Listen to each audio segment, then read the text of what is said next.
Throughout years of military service, Paul Staklinski honed his combat skills. He saw battlefields light up, heard the sounds of war, and suffered and survived all the horrors of armed conflict.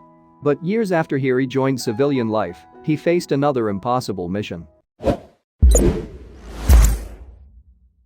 After learning healthy dogs in shelters scattered across the United States were sentenced to be put down because of kill shelter policies, he knew he had all the tools necessary to save the pooches.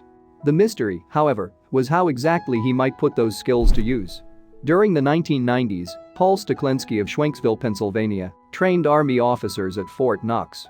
The man knew war, and in 2013, years after he finished his service, the dog lover knew he was missing something in his life. That missing something was a dog of his own. A sweet canine to wag her tail and greet him each morning. So the Army veteran went to a local animal shelter to look for the perfect pooch. There, he found the perfect companion and something else. First, he adopted a dog named Tessa, who'd been brought from a kill shelter in Tennessee by van. The idea fascinated him. A dog sentenced to die brought elsewhere by volunteers through a sort of underground railroad? Paul started thinking. I became so aware and more compassionate to all animals, Paul said later. Cue the mission, impossible theme music because, thinking of all the animals in kill shelters, a mission presented itself to the combat veteran. His mission, if he chose to accept it, was to liberate dogs imprisoned in kill shelters across state lines. As always, should he fail, the dog lovers of the world would be really disappointed in him. The Army veteran wasn't one to turn down a mission, no matter how impossible. So he picked a team and then visualized a plan of attack. First, he considered the mission's challenges. To succeed, Paul would have to sneak past the kill shelter's defenses, rescue the hostages, and transport them to safe places where they could make families happy. This would need supplies, financing. But Paul had been unknowingly preparing for the mission months before ever accepting it. See, in 2013, he started working at a company near his home. Every day on his new commute to work, he passed a small airfield. I don't know why, the veteran recalled, but I just decided one day to go in and sign up for flying lessons. He obtained his license weeks after adopting Tessa. Somehow, he could use that to help dogs. I thought, this is a way I can use an ability I have to help move a large number of animals in a short amount of time, Paul said. And to cut down on logistical nightmares, the veteran bought his own personal plane for $70,000. Later, in May 2015, Paul founded a non-profit called Flying Fur Animal Rescue. With an investment of a lot of his own cash, he had the supplies and financing. Now, it was mission time. Paul and Tessa took off from Pennsylvania and headed south, towards states where kill shelters were everywhere. Once he landed, shelter operatives met him at the runway. These operatives were employees waiting with about a dozen dogs. Working quickly, because lethargy is the enemy of impossible missions, Paul helped them load the dogs into the plane's storage and the cockpit itself. We like to imagine that, as Paul cruised down the runway with the rescued dogs, a crew of bad guys chased after the plane, shaking their fists and weapons as the combat veteran took off towards the sunset. But in truth, it all went smoothly. Paul brought the dogs up north, where he found new non-kill shelters, owners, or foster parents for the rescued hostages, canines. Freeze frame. Mission accomplished, until Paul received another mission. Over the next few years, Paul accepted hundreds of missions from self-destructing tape recorders, each a little different from the last. On one mission, he transported 12 dogs. When he landed, 12 families waited to adopt one. Later, another mission saw him rescue a dog named Henley, Wright, who'd been abused. The dog feared Paul, but the combat veteran brought him to safety nonetheless. Weeks later, he called Henley's new owner.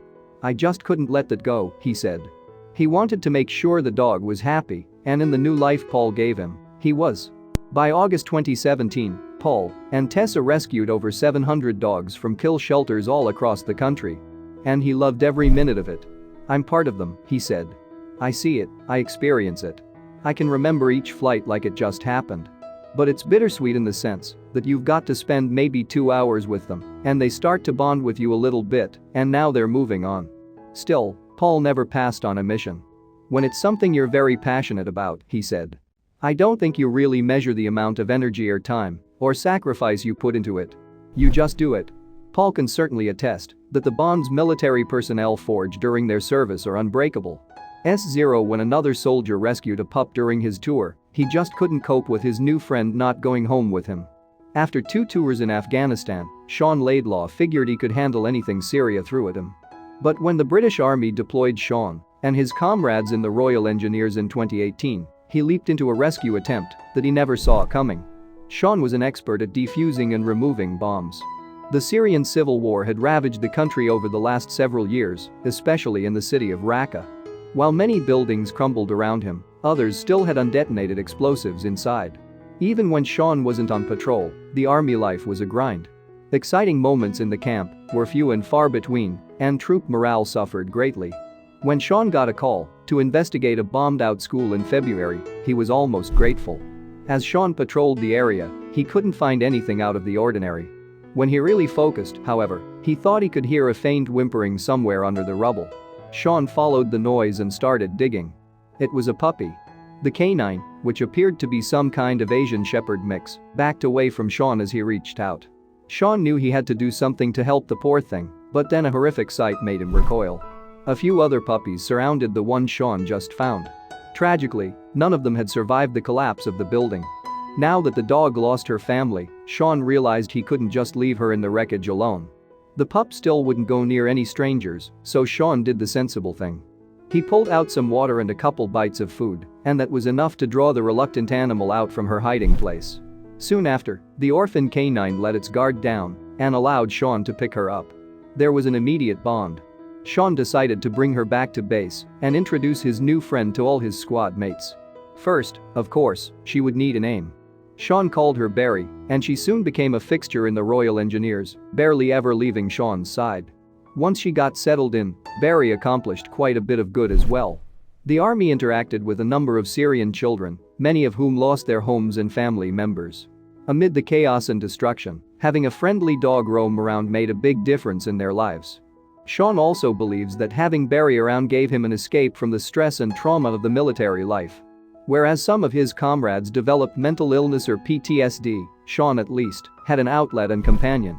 Incredibly grateful to have such a valuable friend, Sean said, "I feel like it may come across that I saved Barry's life, but I feel like she saved mine." They got so close that Sean could no longer imagine being apart from Barry.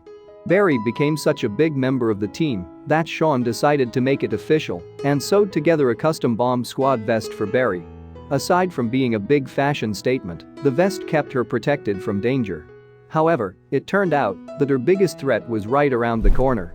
In autumn of 2018, Sean received word that his stint in Syria was almost over. He was going home, but only with one ticket. What would happen to Barry once he left? He didn't know if he would ever see his dog again, or even if she would still have a home at the army base. Sean's comrades celebrated the entire trip back to the United Kingdom, but Barry weighed heavily on his mind. Then, an idea popped into his head. He remembered hearing about a charity called War Paws that helped reconnect veterans with their military dogs. War Paws workers seemed confident they could help Sean, but there were no guarantees. They instructed him to go to Charles de Gaulle Airport in Paris to await the arrival of a military plane. He waited nervously, hoping Barry would be one of the passengers getting off. As the airline staff rolled out a dog crate, Sean recognized a familiar face peering through the door. Barry made it to Europe after all. Holding back tears of joy, Sean reached out to hand her a gift. He got Barry a new and improved vest. She took a look in the airport mirror to size up her new duds and her new surroundings. The streets of Raqqa, Syria, were all Barry had ever known, so Sean hoped she would adjust to British life easily enough. With Barry back in his arms, Sean returned home to Hornchurch, Essex. She settled in immediately, a far cry from the scared puppy that wouldn't come out of the ruined school. Thanks to a stable home and steady diet, Barry grew like a weed too.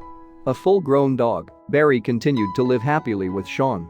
After going through so much together, there's no doubt that this pair would never let anything split them apart ever again.